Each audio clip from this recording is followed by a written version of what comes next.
Let's settle in. Let's each, in our own individual space, find a position for our bodies that feels right.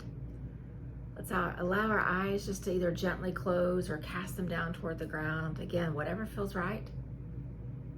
And then start to check in and paying a little more attention to how you're breathing. We go through our days, we get so busy. We know the breath is coming, but we forget to pay attention to it. So let's just pause and just check in and watch it and feel it.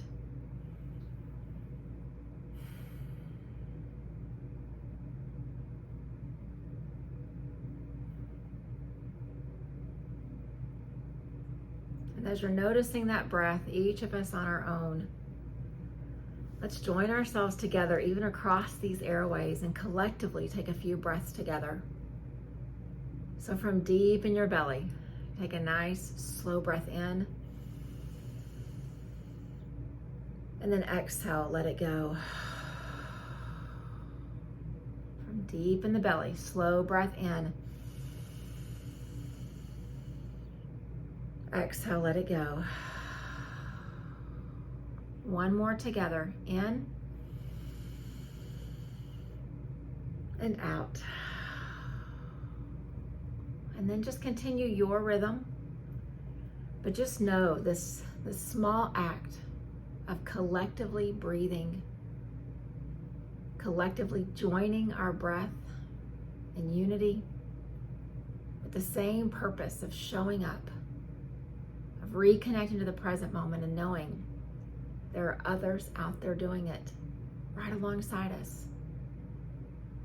And so as we've each settled in, I want to just honor where we are in the calendar, in nature. Yesterday was the autumn equinox. It's that beautiful point at the mid time between summer and winter, where we have this equal amount of light and dark in the day. So it's this beautiful day of 12-ish hours of light and 12-ish hours of dark. And in theory, it symbolizes the arrival of autumn. But really what it also tells us is that things are beginning to shift. And it's this really beautiful example of the impermanence of all the parts of life. Sometimes we feel like one season lasts too long, and that could be the seasons that are in our weather, but it could also be the seasons in your life. And all of a sudden you look up and something has shifted. And the weather has changed, and the light is a little less in the evening time, and you realize the impermanence of everything. Same goes with our moon. On Friday, we'll have a full moon completing this lunar cycle. And again, this symbol in nature reminds us of the impermanence. Those days when the new moon is there and there is no light, and then the light starts to come back. What beautiful examples those are for each of us. The impermanence of all the parts of life, the suffering, even the good things. It teaches us not to attach ourselves to things, but to truly learn to live right here in the present moment. And so I want to just kind of pause. We've been really diving into this journey of creating space and emptiness within us. And I think that this idea of impermanence allows us to do that. If we will stop, or at least lessen our attempts at grabbing onto things and holding onto things, both physical, tangible things, as well as the emotional and mental things. And we allow this idea of impermanence to be one that guides our day and guides our actions. We will find ourselves throughout the day filled with spaciousness, with emptiness that is affirming, that's empowering, and that in its own special way fills us up. But in order for us to do that, we've got to pause. When each action comes in our lives from someone's hand or from just the normal events of the day, we've got to pause. Because when we react to these things, when we hunker down, we push through, all of a sudden we find ourselves attaching to whatever that thing was. To someone's actions, to someone's whatever, to the events at work, to the events in traffic. And then we've just cluttered ourselves up more. And so this idea of pausing and not attaching and not just pushing through, it brought back to mind a story that I've used many times in all my years of teaching. And I want us just to pause tonight, and I want to share it with you. And if you've heard it before, I would invite you to hear it with this image of impermanence in your mind, of learning to just sit and be, with this idea that this too is going to pass. The good, the bad, the positive, the negative, this too is going to pass. And so the story goes something like this. There's this young soldier, and he's on patrol in Burma, and he's young, and he's scared, and he's so far from home.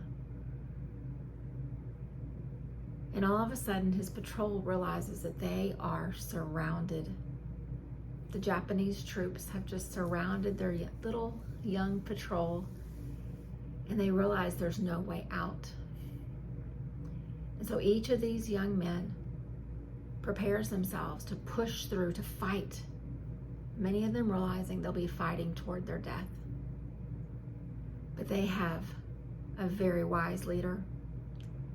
They have a leader who practices the idea of pausing, of not just pushing through, of not just reacting. And so he orders his men to come into this small area together and to sit and to have a cup of tea. These young soldiers think that their commanding officer has gone mad. We are literally moments from our death, they think. How can we have a cup of tea? But his calm, very grounding demeanor causes them to sit and to take out their little kit and to drink what they fear will be their last cup of tea. And in those moments, while they're waiting, a scout comes back and he whispers into the captain's ear. And the captain looks out among these young brave men, and he says, in the time that we were waiting, the enemy has moved on. Let's pack our things and let's head out to safety. And this young soldier has told that story many times in his life in the years to come. And it's this idea of impermanence. This too is going to pass. But had they just pushed through, the outcome would have been very different. And we may not be on the patrol in the dark jungles in the middle of war, but someone tomorrow is going to say something that really hurts your feelings or really frustrates you. And I would invite you to pause and have your metaphorical cup of tea. And don't attach yourself to what is said, and don't attach yourself to what is done. Just breathe and wait. And then you'll do it again. Another issue will come up, another stressor will arise, another trigger will be pushed. And you'll have the choice and the chance to sit and pause and have your cup of tea. And if you do that often enough in your week to come, all of a sudden you will look up and you will feel this spaciousness, this overwhelming, empowering emptiness within you. Instead of looking up at the end of the week filled with everyone's stuff, with your frustration about that stuff, with your hurt, with your anger. And so I want us just to each pause now Let these moments we have together be our metaphorical cup of tea, because we all have things that we're grappling with. For some, it'll be from the minute you get up from meditation, something might come, and you'll need the reminder to pause, to sip the tea, and to not attach yourself to whatever that thing was. And so let's practice that now. Practice the sitting, practice the being, and practice the cultivation of this spaciousness, this emptiness that can exist within us, even in the path and the journey that you're walking on right now.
And as you continue to breathe, I would invite you just to check in and notice how you feel. Same way we noticed our breath as we joined our time together. Just notice, what does the sitting make you feel like? Can you catch a glimpse, a sensation of the spaciousness within you? This quiet way of being.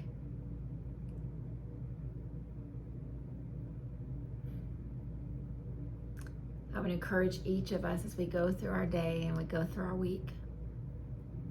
Look around you in nature. Find these elements of impermanence.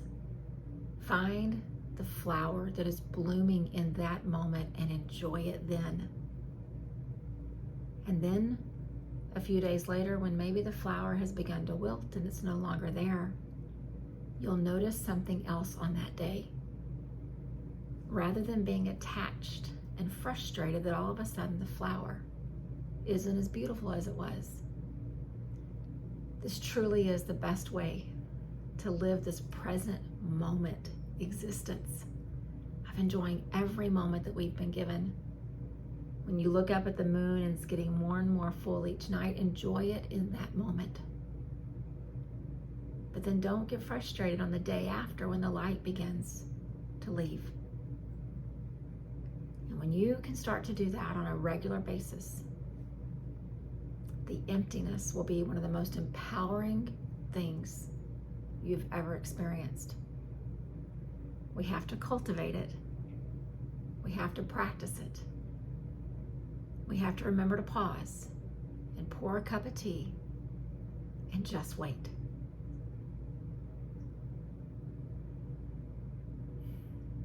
That is my wish for you.